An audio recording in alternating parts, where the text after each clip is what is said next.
Hello everyone, thank you for tuning in to the Wasabi Aquarium channel. Today, we will go through part 3 of building out a plant aquarium without using any soil. Over the past 2 videos, we have been building out this 30 centimeter cubic aquarium, and today, we will be filling this up with water while explaining the procedures as well as points to watch out for in as much detail as possible. This video could be a bit confusing if you have not seen part 1 and part 2 of this series, so I would strongly recommend you to watch the first 2 episodes from the description link below first if you haven't yet done so already.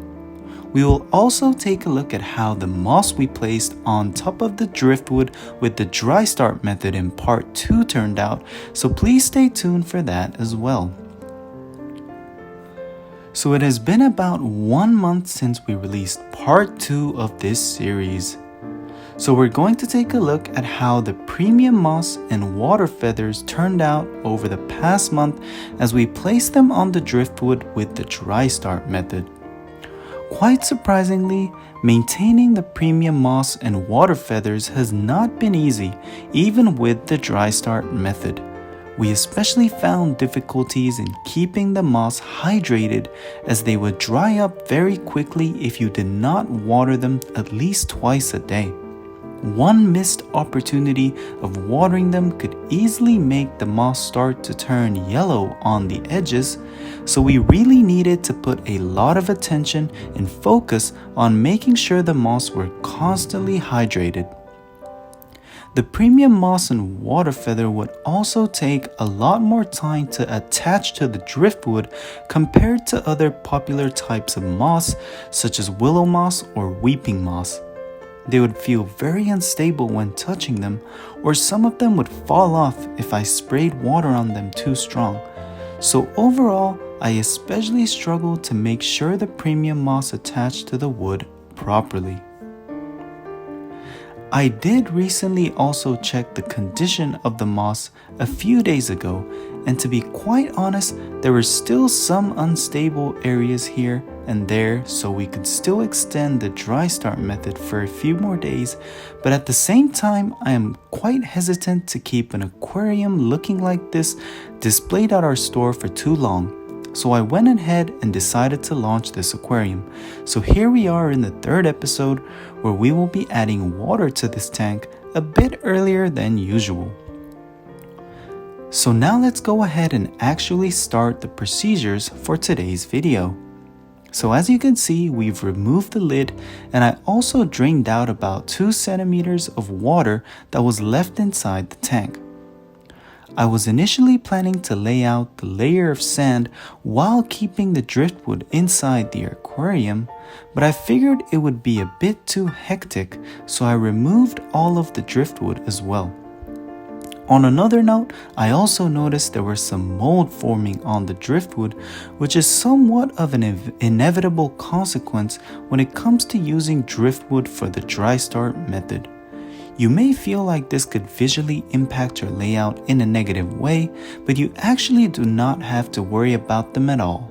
If you can't unseen them, even after you fill your tank with water, a mono shrimp will eat away all of the excess mold, and your bacteria will also eventually prevent any mold from forming inside your aquarium. So now that our tank is empty, let's go ahead and start creating our bottom floor. The bottom floor for this layout will obviously be composed of cosmetic sand, but we will also need to make sure the bacteria inside the sand grow properly, so we're gonna add a good amount of nutrients to this bottom floor. So first we're going to add the Clear Super by ADA. Considering the size of this aquarium, we won't need to put too much inside, maybe about 1 teaspoon. We will not need any power sand because there's obviously no soil. So next, we're gonna add Bacter 100. And then finally, Tourmaline BC. So now we're gonna start laying out the sand. Usually we would go with our favorite white La Plata sand, but as you may have noticed, almost all of our aquariums inside our stores are made with La Plata sand, so we're going to try something different today. This is ADA's Colorado sand. As you can see, it is definitely darker in color than the La Plata sand, almost close to a pinkish color with a lot of warmth. Also, this Colorado sand is visually a lot closer to the sand of actual natural sceneries, especially if you take a look at Japanese sceneries such as the bottom of rivers. You'll find that the sand is very dark in color. So I would definitely recommend this Colorado sand if you are seeking a more realistic, natural aesthetic. Colorado sand is also darker in color, so it is more difficult to spot dirt, thus making it easier to maintain. So here we have some Colorado sand after we washed it with tap water.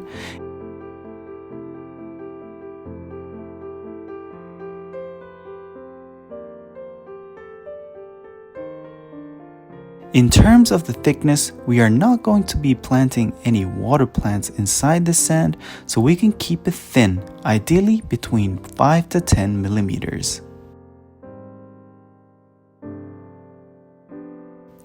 This looks pretty good to me. I think it's about 5 millimeters, maybe a bit more. There's actually no merit to making the soil thick if you're not planting any water plants, so I would almost say the thinner the better when building your layout with just sand. So now we're going to go ahead and start placing the driftwood.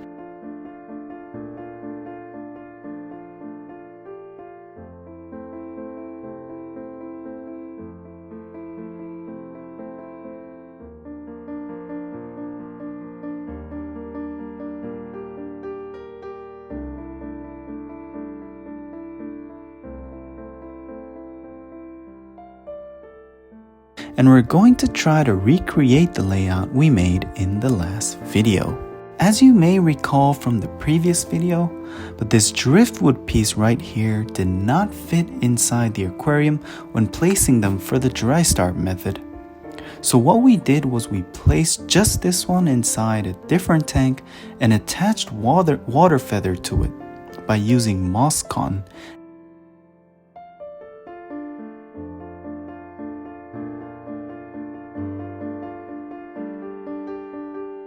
So here it is. Although we might make a few adjustments later on, this is the overall layout that we are going to proceed with.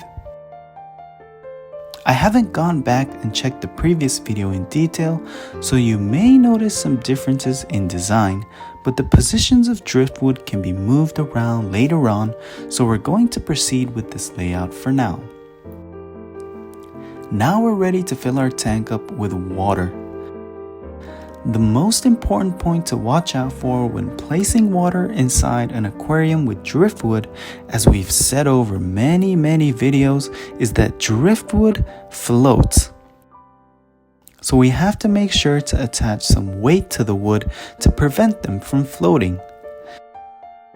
Since you'll be taking them out once the driftwood soak up enough water, you can use almost any type of stones as the weight, but you should make sure they do not affect the quality of the water.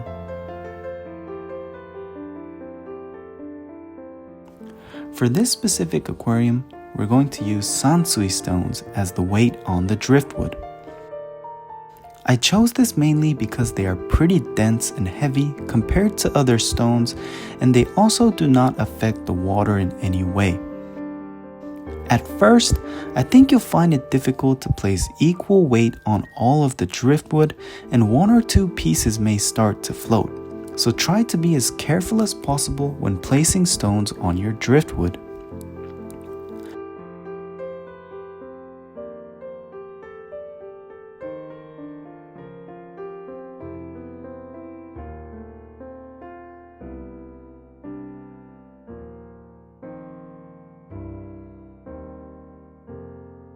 So now we're fully ready to pour water into the aquarium.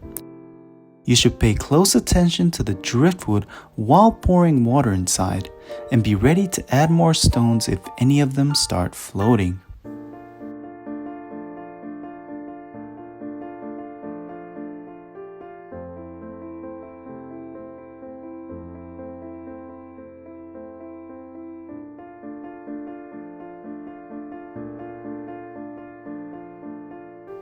Luckily, all of our driftwood stood their ground and our aquarium is safely filled with water. If these floated by any chance, we would have to place them according to the layout all over again, so I would place some extra weight on the driftwood just in case to prevent any mess and extra work. From here, we are going to keep our stones on the driftwood with the filtering system on to maintain this condition until the driftwood soak in enough water to stabilize and stay firm on their own. It is actually a bit difficult to judge when your driftwood is ready, so in the next video we will go through the steps of stabilizing our driftwood and taking off the sansui stones in detail. I am also planning to implement other water plants outside of just the moss that we introduced today, so please stay tuned for further episodes to come in the future. I hope you enjoyed today's video. In this episode of Building Out a Water Aquarium Layout Without Using Any Soil series, we went through the procedures of laying out our sand and adding in our water in detail. As you could see, we need to be creative when implementing water plants inside an aquarium without any soil. We will continue to suggest new ideas on different ways to plant water plants inside your aquarium in the next episode of this series. Also, in order to fully take advantage of the driftwood dynamically sticking out from the top of our aquarium, I am also planning to add some water leaves to this layout. I believe this will add some color and vibrance and will prevent the layout from looking too simple and boring.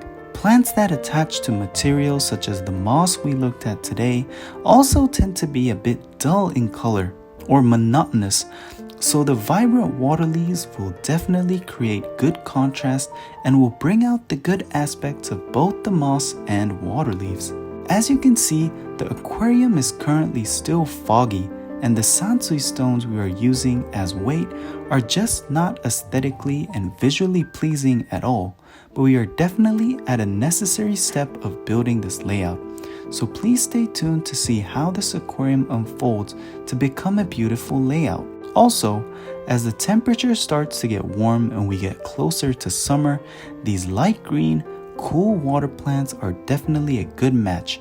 So now is definitely a good time to try building this type of layout. I will also leave links to all of the layout materials, driftwood, stones, and types of moss that we discussed in the video today, so please make sure to check them out if you are interested. If you have any questions or comments regarding the content of today's video, please feel free to write them in the comment section below. We will go through some of the popular questions that we receive in our next 4th episode, so do not hesitate to ask any questions. If you found today's video helpful, please leave a comment, like, and make sure to subscribe to the Wasabi Aquarium channel.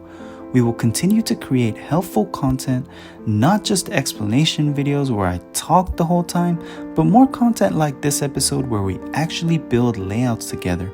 So your continuous support would be very much appreciated. That's it for today. Thank you.